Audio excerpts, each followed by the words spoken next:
All right, everyone. The legacy media right now, as of today, is trying to spin what just happened with the Jack Smith persecution case, the Maralago documents retention case. They're trying to spin it as, don't worry, the case isn't actually over. It's basically over. It has collapsed. The fact that Eileen Cannon made the decision that she made to effectively stay the case and say, look, in the wake of the SCOTUS decision, this can't really go forward. Can it be litigated further? Yeah. Does it predispose any other court to side with Eileen Cannon? Yeah, it definitely does. That's number one. Number two, it delays it long enough so that Trump will probably have been reelected by the time the case can even really meaningfully proceed. So that's that. The case is basically over. With Fulton collapsing, with effectively an indefinite stay on all of the cases against Donald Trump, he's free and clear, effectively. Assuming that he's reelected, he's not going to face any consequences for anything he did do wrong, and everyone in their right mind knows that he didn't do any wrong in these cases anyway. The Fulton case is overbearing. We know that. The Bragg case is overbearing. We know that. I mean, even liberal legal scholars have said, well, this does create a rather awkward and completely new political precedent and legal precedent because we've never seen something like this before. Effectively, a jury found that Trump broke the law. They just can't agree or identify what that actual law was. He did something wrong, but we're not exactly sure what he did wrong, but we're punishing him anyway. With the Jack Smith case now effectively dead on arrival, Donald Trump no longer faces any meaningful political persecution in the sense of the legal system at large, in the criminal sense. Civilly, they're still gunning for him. They're still going after him. They're going to try to rob him of his properties. They're going to try to drain him of resources and stuff like that. I can tell you, though, it has been a very good week for Donald Trump, and I suspect that will continue. We've got new polling in. That looks damning for Joe Biden, and it's about as expected. Donald Trump survives an assassination attempt that's probably buoying him in the polls at the moment.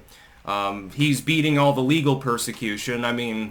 Currently everything is going right for Donald Trump. He chooses J.D. Vance, and some people have a problem with that. I don't necessarily agree with them. I don't understand the problem. Everything is relatively nominal at the moment within politics for the Trump campaign.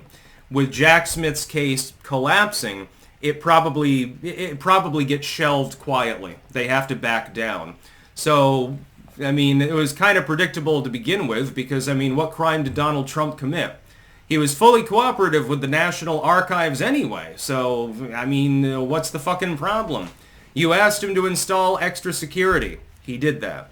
You asked him to install an extra lock on the door. Okay, he did that too. He was in open communication. Well, these people were in open communication with the National Archives, and then all of a sudden they randomly decide to pull the trigger, so to speak, as the other moron the other day tried to do as well. Also unsuccessfully, thankfully for our nation. The case has collapsed. The liberal legacy media is proclaiming, no, it's not over, until the fat lady sings. Well, the fat lady is currently belting out Queen, just to be clear. The case is gone. You don't have a case. Eileen Cannon has effectively killed it because of the SCOTUS decision with regards to Trump's general immunity for official acts. Assuming that Donald Trump simply gets up there and claims, I was president at the time, it was within my right to retain these documents, I decided to assign them as my own personal paperwork, as my own personal belongings, and so I took them back home. And I was cooperating after the presidency with these people for a protracted period of time, and you only decided to start the case when I announced that I was running for re-election. That's basically what happened. He was cooperative. They acknowledged this in private correspondence that Jack Smith, by the way, didn't want the public to ever even read. The case is dead. Pretending otherwise is literally nothing more than huffing copium. You've got to breathe oxygen at some point, too. Just let it go. If you want to beat Trump, you're going to have to vote. And I don't think that you have the votes to do that. And I'm very thankful for that. I like how the other day there was also a stink piece saying, well, Donald Trump is going to raise taxes on the middle class if he's reelected. How? By extending his tax cuts? And maybe expanding them?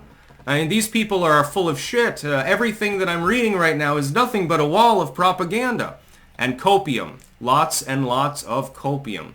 The Jack Smith case is fundamentally dead. Eileen Cannon has opened fire on the case with her cannon and completely obliterated it. This is like saying, okay, I know that the ship is full of holes. Its rudder's not working. The engines have stopped as well. There's no captain at the helm. Yeah, the crew all killed themselves or something. You know, I think that we can. I think we can stay afloat. You know, everything's fine. Keep playing that music, boys, up on deck. You know, to keep the passengers from getting rowdy, because really they know that they're fucked. That's about all. Peace out.